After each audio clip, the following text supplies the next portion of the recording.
네, 한국은행 금통위가 기준금리를 연 2.5%로 유지하기로 했죠. 경기 부양에 대한 목소리도 높지만 서울 집값 상승에 따른 가계대출 증가를 우려해서 숨고르기에 들어갔는데요. 좀 더 자세한 내용 김명실 IM증권 연구위원 모시고 얘기 들어보겠습니다. 어서 오십시오. 네, 반갑습니다. 안녕하세요. 자, 기준금리 2.5% 유지 결정 시장이 어느 정도 예상을 했는데 금통위원들도 뭐 다 만장일치로 유지를 원했나요? 네, 이번 동결 2.5% 결정은 만장일치 결정이었습니다. 예. 사실상 시장에서도 7월 달에 금리를 인하할 것이라는 전망 거의 없었고요. 다만 이제 시장에서 궁금했던 건 차기 금리 인하 시기에 대해서 한이 어떤 힌트를 줄지. 네. 그리고 두 번째로는 최근 나왔던 정부의 6월 달 부동산 대책에 대해서 한은 총재의 멘트가 어떤 식으로 가져갈지 두 부분들이 관심사라고 보시면 되실 것 같습니다. 네. 우선 두 번째, 한국은행이 부동산에 대한 인식, 지금 뭐 부동산 가계대출 억제가 워낙 나왔으니까 그 부분에 대한 한은 총재 인식은 어떻게 나왔어요? 일단 부동산과 통화정책의 연관성을 조금 생각을 해보면 네. 지금 정부에서는 부동산 규제 정책으로 가계대출 증가세를 막고자 하고 있고요. 예. 하는 입장에서는 정부에서는 가계대출을 억제하기 위해서 정책들을 쓰는데 만약에 하는이 금리 인하 속도를 계속적으로 빠르게 가져간다라면 정부와는 조금 상충되는 역할을 하게 됩니다. 네. 그러다 보니까 뭐 정부의 부동산 가계 부채 그 대책으로 인해서 가계부채 증가율이 조금 증가세가 둔화가 포착이 된다면 하는 입장에서는 그동안은 금융 안정 쪽에 포커스를 맞춰서 통화정책적 제약이 있었는데 뭐 이후에는 오히려 이제 금융 안정보다는 성장이라든지 물가 쪽에 조금 더 포커스를 맞춰갈 가능성들이 큰 상황인 거죠. 네. 근데 이번에 하는 총재 멘트도 마찬가지였어요. 가계대출 문제 굉장히 중요하다는 언급들이 예. 뭐 통화정책 방향문이라든지 기자회견 통해서 굉장히 반복적으로 언급이 됐었어요. 가계대출 문제요. 맞습니다. 네. 결국에 그 말은 즉슨 이제 7월 달부터 앞으로 이제 다음 금통위가 8월 달인데 네. 약 2달 동안 가계대출 증가세가 둔화되는 모습이 포착이 된다면 한은이 금리 인하를 계속적으로 이어갈 확률이 높다는 거고요. 반대로 정부의 규제 정책에도 불구하고 집값이 잡히지 않더라든지 아니면 가계대출 증가세가 계속적으로 발생을 한다면 네. 하는 입장에서도 추가적으로 금리를 인하하기는 부담스러운 상황인 거죠. 그러네요. 그러면 한국은행 이창용 총재로서는 앞으로 금리나 여부, 금통의 결정에는 방금 말씀하신 가계대출이 얼마나 빠른 속도로 조금 줄어드느냐, 집값이 얼마나 빠른 속도로 안정되느냐에 달려있다. 이렇게 봐야 되겠네요. 네, 맞습니다. 그렇다면 앞으로 금통위가 지금 8월 말씀하셨잖아요. 네. 8월하고 10월 달, 10월 11월 달, 달. 11월 세 차례 남았는데 그러면 오늘 하는 총재 발언으로 볼 때 그럼 다음 금리는 언제쯤 될까? 이걸 좀 예측이 어느 정도 좀 많이 나왔습니까? 일단 저희가 이걸 예측해 볼 수 있는 가장 큰 재료는 네. 3개월 포워드 가이던스입니다. 예. 3개월 포워드 가이던스라고 하면 앞으로 지금부터 7월 10일부터 시작해서 3개월간 봤을 때 네. 금통위원 6분이 보팅을 하세요. 투표를 하세요. 예. 그래서 금리 인하가 필요하다는 의견이 몇 명, 그리고 예. 동결을 해야 된다는 의견이 몇 명, 이게 결과가 발표가 되는데 지난 5월 달 금통위에서는 4대 2였어요. 4대 2. 인하가 4, 동결이 2였죠. 네. 근데 이번에도 동일하게 4대 2였어요. 그래요? 인하가 4, 그리고 동결이 2였습니다. 예. 그러면 이게 시장에서는 조금 예. 이게 애매해요. 지금이 7월이잖아요. 예. 근데 10월 달 금통위가 10월 말에 있습니다. 예. 그러면 계산적으로 산술적으로는 3개월을 넘어선 거죠. 그러네 10월 말, 10월 달 거는. 그렇죠. 네. 그리고 공교롭게도 9월 달은 금통위가 없습니다. 네. 그러면 차기 금통위는 8월 달인데 그러면 포워드 가이던스상 봤을 때는 한은이 8월 달에 금리 인하를 할 확률이 상대적으로 올라가는 거죠. 4대 2니까. 맞습니다. 인하가 4, 2가 동결이니까. 맞습니다. 그런데 네.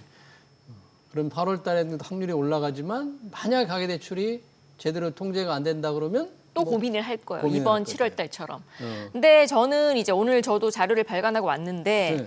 한은 총재가 가계대출 관련된 멘트들도 당연히 있었는데 네. 저는 두 번째로 주목을 했던 건 추경 관련된 한은 총재의 멘트였습니다. 어떻게 나왔어요? 추경 관련해서. 최근에 이제 1차 추경안 이후에 이제 2차 추경안까지 국회 통과가 됐죠. 규모까지 결정이 돼서 그럼 추경의 경제적 효과가 얼마냐는 질문에서 네. 1차 추경과 2차 추경을 각각 합산을 하면 예.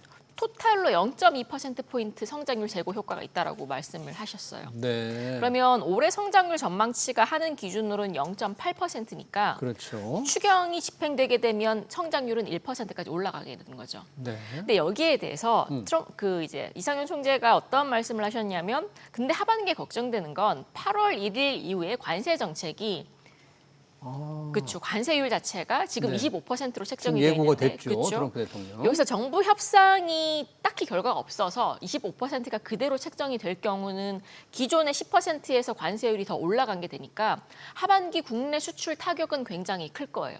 수출 타격은 크겠죠. 네. 그러면 이제 추경으로 인해서 성장률이 올라가더라도 반대로 수출이 받는 충격이 더 크다라면 0.8이 아니라 그 이하로 성장률이 빠질 수 있는 부분들도 걱정이 된다라는 발언이 있었어요. 아, 그래요? 네, 그래서 네. 뭐 단순히 이제 가계부채 안 빠지면 하느니 금리는 안 할 거야라는 논리의 중간에 관세로 인해서 받을 수 있는 수출 타격이 추가가 된 거죠. 예. 그래서 뭐 그런 이런저런 여건들을 봤을 참 때는 여러 가지 예상하기가 어렵군요. 맞습니다. 가계대출 증가 속도냐, 수출의 관세 수출 타격이냐 이거에 따라서 정말로 지표가 나올 때까지도 기다려봐야 된다 그런 얘기네요. 맞습니다.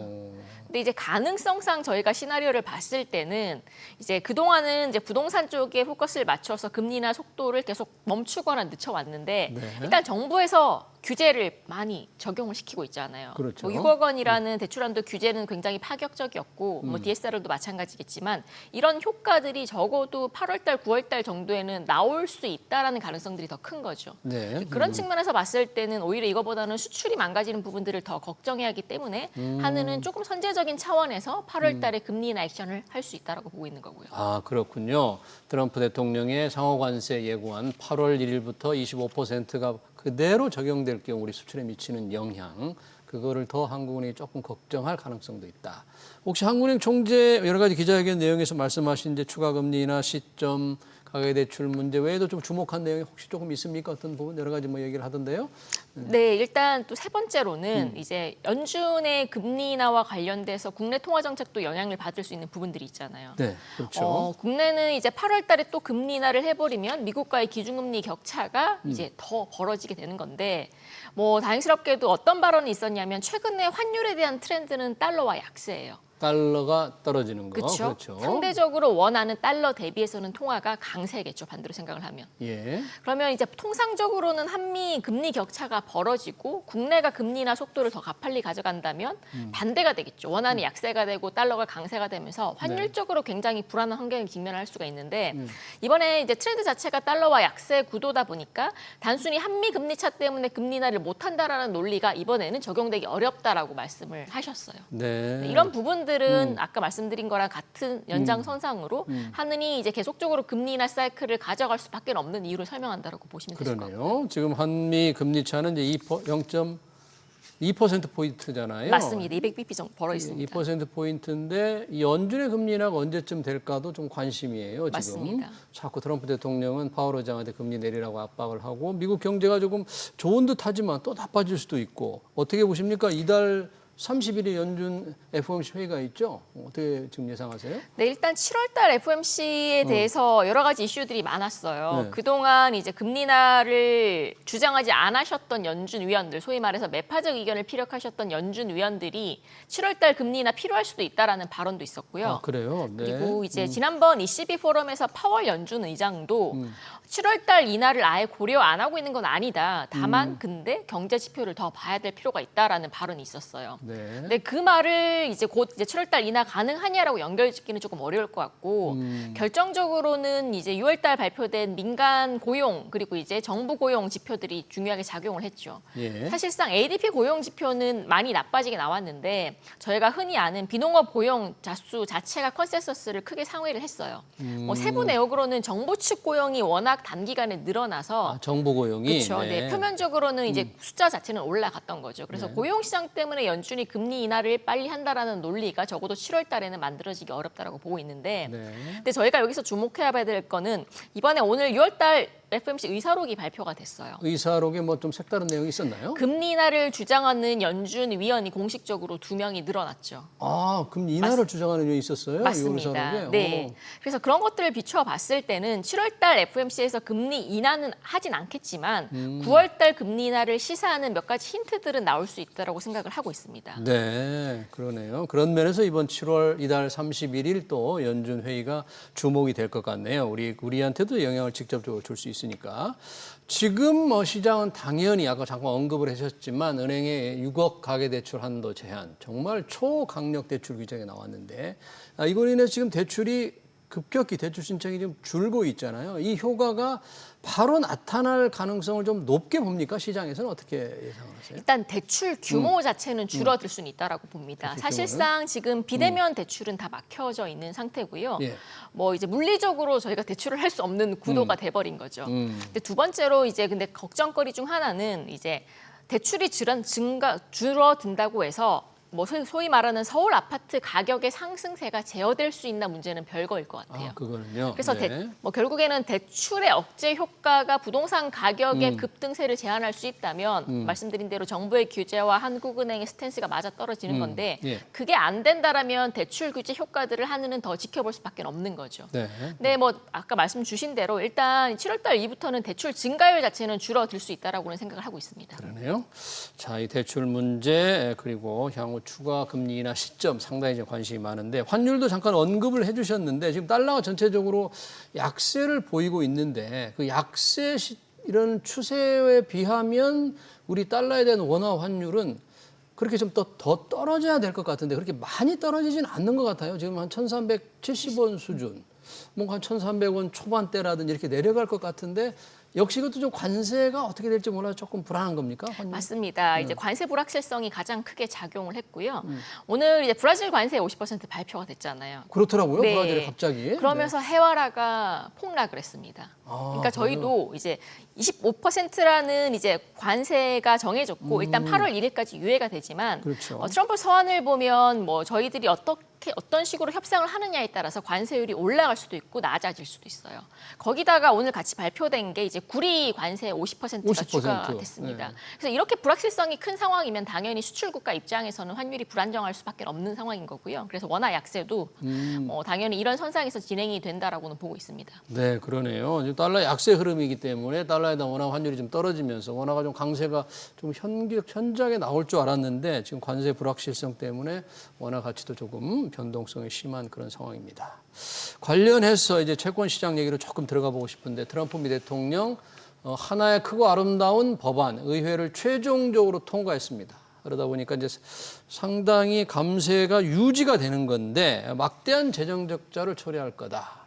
이 채권 금리의 뭐 상승 압력으로 크게 작용할까요? 어떻게 예상을 합니까? 맞습니다. 최근 채권 금리가 어디에 가장 민감하게 반응을 했냐라고 따져놓고 보면 네. 통화 정책이냐, 경제냐, 재정이냐 봤을 때 네. 거의 80% 이상은 재정이었습니다. 재정. 아. 저희가 그걸 어떻게 파악할 수 있냐? 예. 이거는 기술적으로 미국 10년물 국채 금리를 분해를 해보면 예. 그 안에 기간 프리미엄, 텀 프리미엄이라는 요인이 있습니다. 네. 그 텀 프리미엄의 확대세가 기존 대비해서는 2020년도부터 24년까지는 그 기간 프리미엄이 한 마이너스 50bp대가 평균치를 보였다면 네. 지난 5월에 10년물 금리가 5%를 쳤을 때 당시의 텀 프리미엄은 플러스 90bp였습니다. 그러니까 텀 프리미엄이라는 게 10년물 국채 금리와 네. 또 2년이나 3년짜리 금리의 금리 차이를 말씀하십니까? 네, 그거랑 이제 국채 수급 시장 관련된 이제 컨센서스들이 녹아 있는 지표라고 보시면 되실 것 같은데, 네. 뭐 거기에 대한 해석은 결국에는 재정적 부담이 텀 프리미엄 확대에 반영됐고 그 부분들이 미국 장기채 금리에 반영됐다라고 보시면 되실 것 같습니다. 네.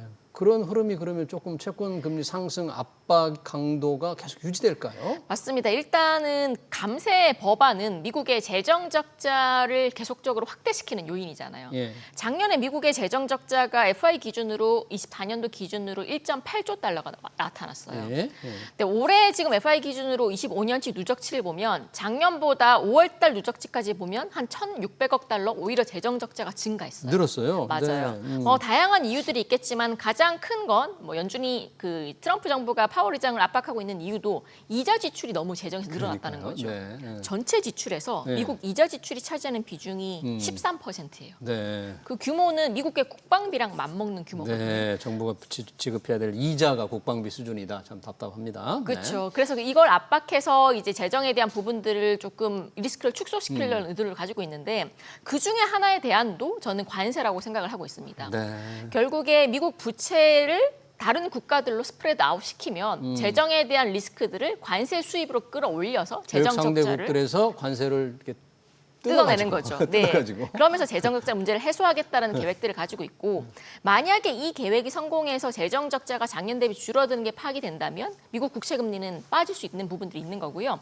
근데 그게 아니라 감세로 인한 재정적자 임팩트가 훨씬 더 크다라는 해석인 거면 미국 10년물 금리는 계속 높은 수준에 머물 가능성들이 크다라고 보고 있고요. 네, 뭐 트럼프 대통령으로서는 이런 정부 이자 부담 때문에 앞으로도 계속 파월 의장한테 금리 내리라고 그런 압박을 더 계속 강하게 넣겠는데요. 그럴 수밖에 없어요. 이미 지금 트럼프 행정부는 파월 의장을 레임덕 시켰죠. 이제 네. 차기 연준 의장들을 거론하면서 뭐 오늘 이제 나온 뉴스에서는 앞으로 미국 연준은 300bp 정도의 금리 인하가 필요하다 이런 발언들을 했었어요. 3%포인트나. 맞습니다. 네. 뭐 그런 식으로 계속 압박에 대한 강도를 높여갈 수밖에 없는 것 같고 거기에 대해서 파월 의장이 어떤 액션을 할지는 저희가 7월 FOMC를 조금 지켜봐야겠지만 지금까지 트렌드를 봤을 때는 아까 말씀드린 것처럼 연준도 연준 내에서의 의견들이 엇갈리고 있는 흐름들이 나타나고 네. 이게 파월 의장의 입을 통해서 앞으로의 금리 인하 가능성들이 시사가 된다라면 실제로 9월부터는 한국처럼 미국도 금리 인하가 재개될 수 있는 환경이 나타나지 않을까라고 보고 있고요. 네, 그동안의 분위기보다는 6월 FOMC 의사록에서